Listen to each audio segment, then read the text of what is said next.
आज मैं आपके सामने दिल्ली के मुख्यमंत्री अरविंद केजरीवाल जी की कुंडली का विश्लेषण करने जा रहा हूं।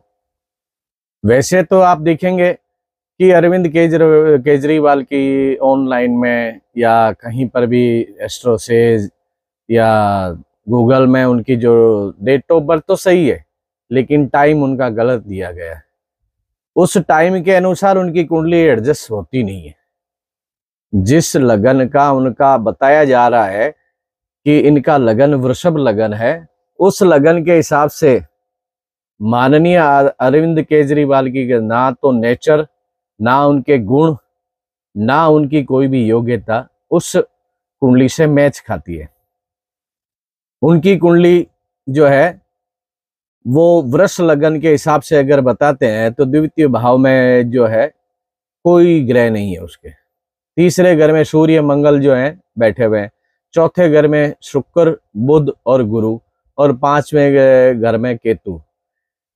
और उस हिसाब से कुंडली का अगर विश्लेषण करते हैं अरविंद केजरीवाल के जैसे जीवनी का हम देखते हैं, उनके नेचर, उनके गुणों को या उनकी राजनीतिक अप्रोच को, उनको देखने से ये लगता है कि ये कुंडली पूर्णतया गलत और अशुद्ध है। क्योंकि मैं भी कई जगह जाता हूँ, बड़े बड़े राजनेता जो है अपनी कुंडली जो है छुपा कर रखते हैं। वो अपनी कुंडली जो है वो ओरिजिनल कुंडली जिस पंडित को, जिस अपने ज्योतिषाचार्य को बताते हैं, वह कुंडली उनकी सही नहीं होती है। वो कुंडली उनको पहले बोलकर ये दिखाते हैं कि आप किसी को बाजार में देंगे नहीं, ना बाजार में इसका प्रचार प्रसार करेंगे हमारी कुंडली का, तो ही हम आपको कुंडली दिखाएंगे। अन्यथा वो दूसरी कुंडली दिखाते हैं और उनसे कुंडली देखकर उनसे लिखवा लेते हैं झूठ मूठ में, और एक तरह से कुंडली का झूठा विश्लेषण करवा के और बाहर फेंक देते हैं।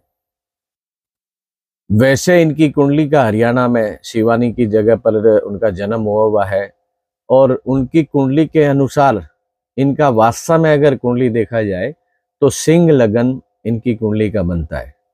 सिंह लगन में शुक्र बुध और गुरु लगन में बैठे हुए ग्रह हैं, और दूसरे घर में केतु जो वाक पटुता यानी वाक चातुर्यता का सर्वश्रेष्ठ ग्रह माना जाता है। जो द्वितीय यानी वाणी भाव में अगर केतु बैठ जाए तो उस जातक का बोलने चालने का ढंग इतना गजब वाक चातुर्यता होती है कि उसको लगने वाला भी नहीं है। तो वैसे अगर इनकी कुंडली का विश्लेषण किया जाए तो सिंह लगन की कुंडली के हिसाब से यही सही बैठता है।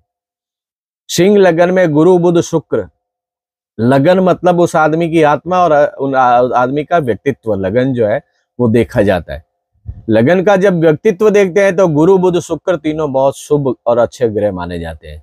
वेल एजुकेटेड है, पढ़े लिखे हैं अरविंद केजरीवाल, और अफसर भी रहे हुए हैं, और अपने जन्म स्थान से दूर, क्योंकि इनका मंगल जो चौथे भाव का मालिक है वो 12वें भाव में जाकर बैठा हुआ है, तो स्वाभाविक है इनकी कुंडली में योग है कि चतुर्थ भाव का स्वामी जो है बाहर में चले जाता है, तो वो आदमी जल्दी से अपनी जन्म भूमि पर नहीं रहता है और दूसरी जगह जाकर उसको कहीं ना कहीं नौकरी है या पढ़ाई लिखाई है या बाहर रहना पड़ता है। तो केजरीवाल भी हरियाणा छोड़कर दिल्ली में बरसों से रहते रहे, उनके पिताजी वगैरह भी दिल्ली में निवास करते हैं। तो इनकी कुंडली में एक योग है कि शुक्र गुरु और बुध। मैंने अमूमन कुंडलियों का विश्लेषण करते हुए ये पाया है कि गुरु बुध लगन में बैठे होते हैं, 5वें घर में बैठे होते हैं। 11th में 5वें के ठीक सामने 7वां जो घर होता है वो 11वां भाव होता है। वहां अगर गुरु बुध का संयोग मिलता है तो उस आदमी को मैंने लर्नेड पर्सन पाया है। वो अत्यधिक एजुकेटेड और वैसे अच्छा माना जाता है। और सिंह लगन का आदमी ही हमेशा कुछ दुनिया से अलग हटकर कुछ करने की आदत और लड़ाई की आदत जो होती है ना, लड़ने की प्रवृत्ति जो है वो सिंह लगन में पाई जाती है। जैसे आप देखेंगे कि ममता बनर्जी की कुंडली भी वृष लगन की है, धीरज नाम की कोई चीज ही नहीं है ममता बनर्जी की कुंडली में, तो उनका भी लगन वृष लगन है नहीं, क्योंकि वृष लगन बैल का माना जाता है। वृषभ मतलब बैल, और बैल में जितना धीरज होता है किसी में नहीं होता है। धैर्य की सीमा से बाहर धैर्य होता है। वृषभ लगन वाला बैल की तरह उसको कोल्हू में डाल दो और उसमें डाल दो और वो चलता रहता है, चलता रहता है। उसको चलाते रहिए, प्रेम से बोलते रहिए, उसको हाँकते रहिए, वो काम करता रहेगा बैल। वो कभी कभी बिखरता है, लेकिन केजरीवाल की कुंडली का आप विश्लेषण देखेंगे तो वृष लगन इसीलिए एडजस्ट नहीं करता है, उनके नेचर के हिसाब से वृष लगन सही नहीं है। केजरीवाल की कुंडली में अब सिंह लगन पर आते हैं, तो सिंह लगन का स्वामी सूर्य मंगल जो है वो 12वें भाव में बैठा है। जैसे मैंने बताया कि मंगल चूंकि चौथे घर का मालिक 12वें में बैठा है, इसलिए वो अपनी जन्म भूमि छोड़कर दूसरी जगह जाना पड़ा।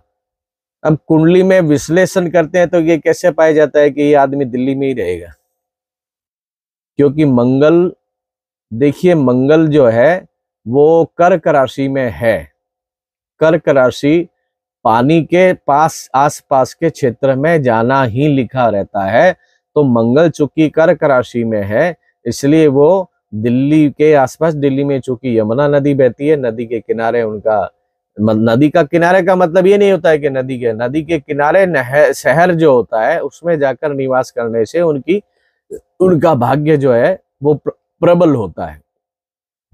और अरविंद केजरीवाल अपने जन्म स्थान से दूर रहकर हमेशा आगे बढ़े, पढ़ाई लिखाई उन्होंने खड़गपुर से की है, लेकिन चूंकि जन्म स्थान से दूर रहकर उनका आगे बढ़ना रहा। अब झुकने की भी आदत नहीं है। मेष राशि है इनकी कुंडली में, नवम भाव में, इसलिए मेष लगन वालों को आप देखते हैं कि वो किसी के सामने जल्दी से झुकते नहीं है, वो किसी के आगे झुकने की प्रवृत्ति नहीं होती है। मेष लगन वाला जो है उतावलापन बहुत ज्यादा होता है। मेष लगन वाला जल्दी से दूसरे पर विश्वास नहीं करता है, हड़बड़ी बहुत रहती है। तो अरविंद केजरीवाल का नेचर भी वैसा ही है। मेष राशि के हिसाब से देखा जाए तो उनके अंदर हड़बड़ी, उतावलापन और होशियारी, क्योंकि चंद्रमा शनि के साथ में बैठा हुआ है, तो शनि के अंदर चातुर्यता और जो है शनि का नेचर है कई चीजों का। शनि वैसे न्यायप्रिय ग्रह, न्याय का मालिक है, लेकिन धीरे धीरे चलता है। तो अरविंद केजरीवाल धीरे धीरे उठकर आगे बढ़े हैं। और आगे बढ़ने के बाद में चूंकि नवम भाव में शनि नीच का पड़ा हुआ है, तो आप इनकी कुंडली को देखेंगे कि शनि नीच का होने से 36 वर्ष के पश्चात में इन्होंने दिल्ली में राज करना शुरू किया होगा। 36 वर्ष के पश्चात ही इनकी कुंडली जो है दिल्ली में धीरे धीरे आगे बढ़ना शुरू होती है।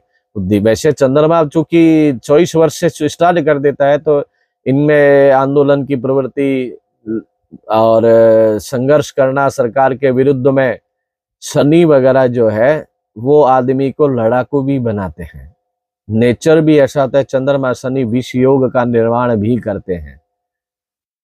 तो इनके कोई न कोई चंद्रमा शनि के कारण इनके जीवन में कोई न कोई दाग या जीवन में कोई न कोई जो है विवाद उत्पन्न होता ही रहता है, और ये किसी की सुनते नहीं है। राहु अष्टम हाउस में पड़ा हुआ है, तो इनको शारीरिक रूप से गैस्ट्रिक प्रॉब्लम्स बहुत रहती है, लेकिन इंट्यूशन पावर भी राहु का 8वें घर में होना बहुत बढ़ाता है। शनि से चूंकि 12वें घर में राहु है, इसलिए राहु का जो है नेचर ही हमेशा अपनी बात सर्वमान्य मानना और दूसरे की बात को कभी तवज्जो नहीं देना। और सिंह लगन है, सिंह लगन वाला झुकने की आदत नहीं है किसी के आगे। और सिंह लगन वाला एक आदत होती है कि वह नेतृत्व करने में विश्वास रखता है कि मैं हमेशा अकेला रहकर नेतृत्व करूं। इसलिए बहुत बार देखा गया है कि सिंह लगन वाले कई जगह बिछड़ जाते हैं। तो धीरे धीरे आप देखेंगे कि इनकी कुंडली में अगर आप गौर करेंगे तो एक टाइम में उनका सहयोग भी सबने किया, लेकिन इनके नेचर के कारण, चूंकि शनि नीच का पड़ा हुआ और उसकी तीसरे घर में दृष्टि है पूरी, और चौथे घर से मंगल 12वें भाव में बैठा हुआ, चौथी दृष्टि से मंगल तीसरे घर को डैमेज करता है। तो इनके बचपन के मित्र जो थे और इनके साथी सहयोगी जिन्होंने इनकी आप पार्टी को खड़ा करने में बड़ा सहयोग किया था, जैसे प्रशांत किशोर जी के लड़के जो वकील हैं, एडवोकेट, वो और उनके जो कवि जो है कुमार विश्वास, ऐसे अलका लांबा और ऐसे अनेक जो है योगेंद्र यादव, ये सब धीरे धीरे इनसे बिछुड़ तो गए, क्योंकि उनके तीसरे घर के ऊपर दो शनि और मंगल जैसे पाप ग्रहों का प्रभाव होने के कारण इनके सहयोगी कभी भी जो है टिक नहीं पाएंगे, क्योंकि ये टिकने नहीं देंगे, पापी ग्रह हैं। इसलिए सहयोगियों को ये अपने नीचे अंडर में रखना चाहते हैं और उनको हटा देना चाहते हैं। इसलिए इनकी कुंडली में एक सबसे बड़ी माइनस पॉइंट है। और आदमी अब कहते हैं कि केजरीवाल, फिर उन्होंने क्वेश्चन भी कर सकता है कोई भी कि केजरीवाल की कुंडली में ऐसा क्या योग था कि वो आज नौकरी और छोड़कर और फिर ऊपर आकर राजनीति करने लगे। चूंकि दसम भाव का मालिक लगन में बैठा हुआ है, दशमेश और पंचमेश और द्वितीयेश का योग जरूर है इनकी कुंडली में। राजयोग देखते हैं अगर तो शुक्र और गुरु का लगन में बैठना सिंह लगन में योग कारक ग्रह होता है। हमेशा ऊंची पदवी और मान सम्मान इज्जत बहुत बड़ी मिलती है एक समय में। अगर आदमी स्वयं अपनी गलतियों से अगर नहीं सुधरता है तो इनको बहुत ही तकलीफ में रहना पड़ता है आगे जाकर, क्योंकि इनके नवम भाव में चंद्रमा शनि पड़ा होता है। अब चूंकि चंद्रमा कई बार बचाता भी है, हमारे गुरुजी आदरणीय श्री राजेंद्र कुमार जी व्यास मम्मू भाई जी हमेशा कहते हैं कि चंद्रमा का नवम भाव में बैठना महादेव की कृपा होती है कि उन पर एक भगवान की अद्भुत अदृश्य शक्ति का जो है उन पर रक्षा करती है और उनको हर जगह बचा लेती है। इसीलिए अरविंद केजरीवाल हर बार बच जाते हैं। लेकिन वर्तमान में उनको दशा देखेंगे तो गुरु में राहु जो है अंतिम समय पर जा रही है 29 मार्च 2024 और दशा का परिवर्तन हो रहा है। शनि महाराज की 19 साल की दशा आ रही है। जो शनि की दशा इनको नुकसानदेह क्यों होगी, अगर इसके पीछे लॉजिक देखा जाए तो शनि की दशा जो है वो दसम भाव से 12वां भाव नवम भाव चलता है। दसम भाव से 12वां भाव नवम भाव, हमेशा हम देखते हैं कि अगर ऐसा भाव नवम भाव चलता है तो राजकीय बाधा आती है, या नौकरी करता है तो आदमी के नौकरी में बाधा आती है। अगर आदमी जैसे देखा जाए तो अशोक गहलोत की कुंडली में राहु की दशा थी तो उनका दसम भाव से 12वां भाव चल रहा था, नवम भाव, उनको सत्ता छोड़नी पड़ी। इसी प्रकार महाराज अरविंद केजरीवाल जी के शनि की दशा लगने जा रही है और राहु में मंगल की दशा जो है 6 फरवरी से आ चुकी है। 6 फरवरी से 29 मार्च और 29 मार्च के पश्चात शनि में शनि 19 सितंबर तक का योग जो है इनकी जिंदगी का सबसे घटिया समय शुरू होगा शनि की नीच की होने की दशा से। इनका मान सम्मान इज्जत सब यहाँ से बिखरनी शुरू हो जाएगी, क्योंकि विष योग बना रखा है शनि ने। शनि चंद्रमा का विष योग की अगर ये शांति नहीं करवाते हैं तो इनको आने वाले समय में बहुत मुश्किलों का सामना करना पड़ेगा। ये पूर्णतया सत्य बात है। और चूंकि इनकी गुरु में राहु में मंगल शुरू हो गया, राहु अष्टम भाव में और मंगल 12वें भाव में, इसीलिए आप देखते हैं कि वर्तमान में आज जो है मैं आपको 27 फरवरी 2024 को ये वीडियो बना रहा हूं और इसमें बता रहा हूं कि इनकी कुंडली में जो है बंधन योग बनना शुरू हो गया है। और 27 फरवरी के पश्चात में आप देखें वैसे ही मार्च का समय शुरू हो जाएगा तो धीरे धीरे इनका जो बंधन योग जो बढ़ता जाएगा और इनके लिए नुकसानदेह समय आने वाला है। ये अगर जिद करते रहते हैं और अपनी सुरक्षात्मक तरीका नहीं अपनाते हैं, आक्रामक रहते हैं, तो इनके लिए समय बड़ा ही मुसीबत का समय आने वाला है। और महाशय को, केजरीवाल महोदय को, इनको जेल जाने की संभावना जो है बढ़ जाती है, या राजनीतिक रूप से इनको इस्तीफा देना पड़ेगा और आगे इनका जो है मुसीबत का समय आना शुरू हो रहा है। 19 साल की केजरीवाल जी की दशा जो है, शनि की दशा प्रारंभ होने के साथ साथ ही इनकी कुंडली धीरे धीरे अवनति की यानी उन्नति से अवनति की ओर बढ़ना शुरू हो जाएंगी, क्योंकि सिंह लगन का आदमी जिद्दी होता है, शॉर्ट टेम्पर होता है, नाराज 1 मिनट में हो जाता है किसी से। तो इनको अपनी आदतें अगर बदलनी नहीं होगी तो इनको अपनी तैयारी कर लेनी चाहिए। अब हो सकता है कि कई लोग बोले कि ऐसा लोगों को दिख रहा है इसलिए ये वीडियो बनाया जा रहा है, ऐसी बात नहीं है। मैंने इनकी कुंडली का विश्लेषण आपके सामने पूर्ण जो शास्त्रोक्त सिस्टम है उसके हिसाब से मैंने वर्णन करके बताया है कि चूंकि मेष का शनि है। अब मैंने देखा है कि मेष का शनि जब होता है ना तो उस आदमी को केंद्र सरकार में रहना पड़ता है, इसलिए दिल्ली। तो इनकी कुंडली में नवम का शनि जो है वो हमेशा तकलीफ देना शुरू कर देगा। जैसे गुरु में महाराज राहु की दशा ने भी इनके ऊपर आरोप लगने शुरू हो गए थे, क्योंकि गुरु में राहु की दशा चल चुकी थी, 8वां घर था राहु की। लेकिन राहु हमेशा 8वें घर का राहु खराब भी होता है तो बचाता भी है। इनके ऊपर आरोप लगे, लेकिन राहु ने 8वें घर में होने से कई चीजों से बचा लिया। लेकिन अब शनि महाशय जो है वो न्याय के कारक ग्रह होते हैं, और न्याय का कारक ग्रह होने के कारण इनको दुनिया का कोई आदमी अब बचा नहीं सकता, दुनिया की कोई ताकत, क्योंकि शनि खुद न्याय प्रिय रहते हैं।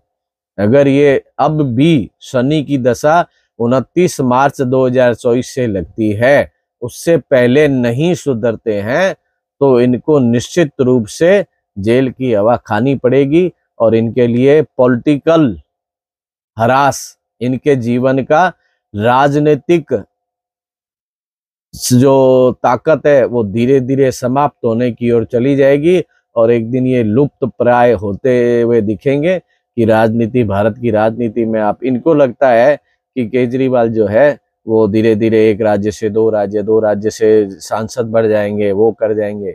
लेकिन 29 मार्च के बाद में इनके शनि की दशा जो है केंद्र की ओर बढ़ने के संकेत करते हैं। ये अगर सही ढंग से चलते हैं तो ये केंद्र में ताकतवर हो सकते हैं, लेकिन शनि नीच का है और ये मानेंगे नहीं।